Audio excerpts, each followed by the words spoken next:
সাহাবী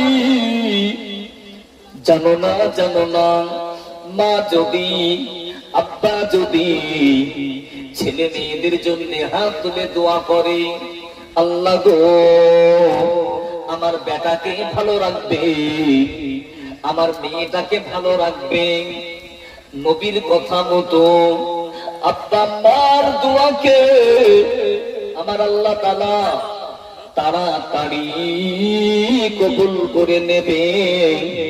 একটু মোহাম্মতে হবে সুবহানাল্লাহ।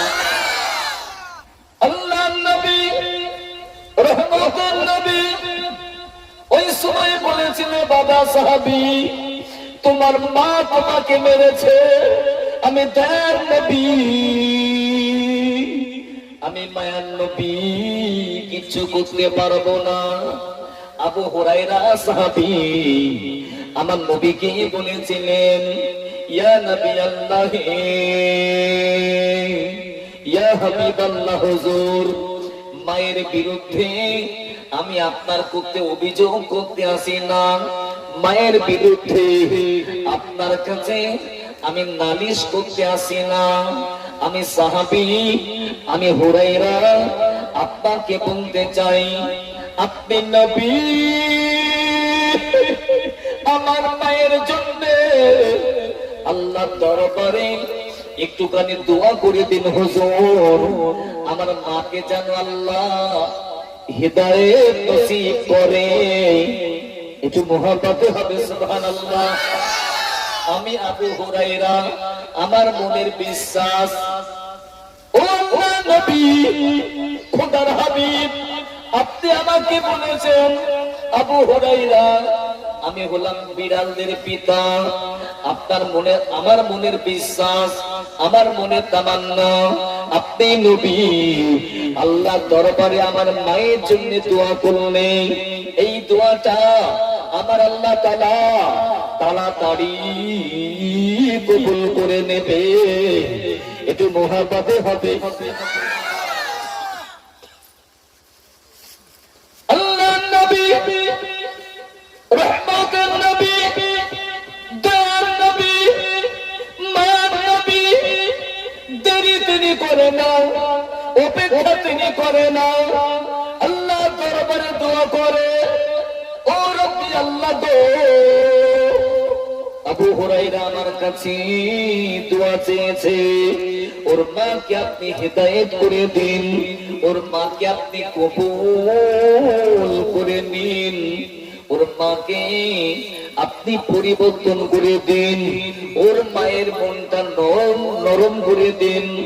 আল্লাহর নবী রহমতের নবী আল্লাহ দরবারে হাত তুলে দোয়া করে, হাত তুলে মুনাজাত করে। আবু হুরায়রা সাহাবী বাড়ি থেকে দৌড়াতে লেগেছে, ছুটতে লেগেছে, ছুটে ছুটে বাড়ি যাবে।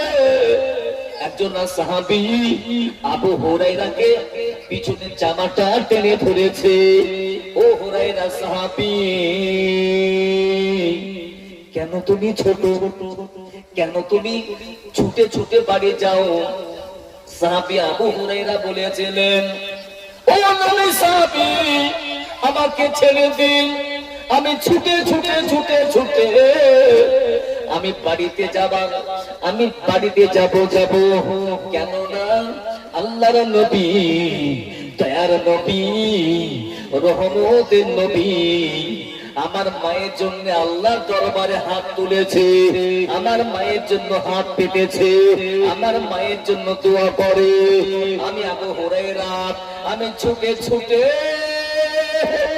বাড়িতে যে দেখতে চাই, আমি আগে বাড়িতে পৌঁছে যাব না আমার নবীর দোয়া আগে পৌঁছে যাবে। একটু জোরে বলা যাবে, একটু চিল্লে বলা যাবে।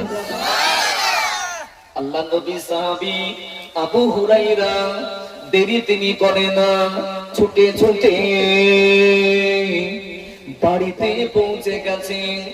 বাড়িতে যাওয়ার বাদে এমনি করে এই দরজায় টক টক টক টক টক টক করে আঘাত করতে লেগেছে। আবু হুরায়রার মা ওই সময় বলে, কে গো তুমি, কে তুমি? তুমি কি আমার বেটা এসেছো? তুমি কি আমার ছেলে বাড়ি এসেছো? কে তুমি? ওই সময় আবু হুরায়রা তিনি ফরমাতে লেগেছে, এমনি এমনি করে বলে, মামা আমি অন্য কেউ না, আমি হলাম তোমার বেটা আবু হুরায়রা। মা জননী ছুটে ছুটে দরজা খুলে দেওয়ার বাদে দেখতে লেগেছে আবার আবু হুরায়রা দাঁড়িয়ে আছেন।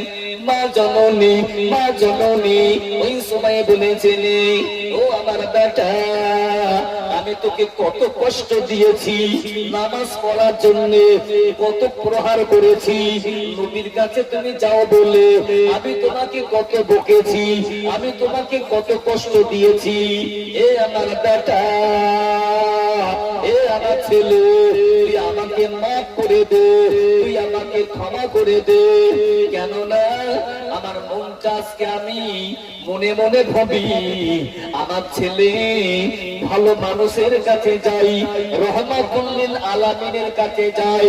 আবু হুরায়রা মায়ের কথা শুনে জানতে বুঝতে পেরেছে, আল্লাহ, আমার আল্লাহ হাবিবের দোয়াটাকে আমার আল্লাহ দরবারে কবুল হয়ে গেছে।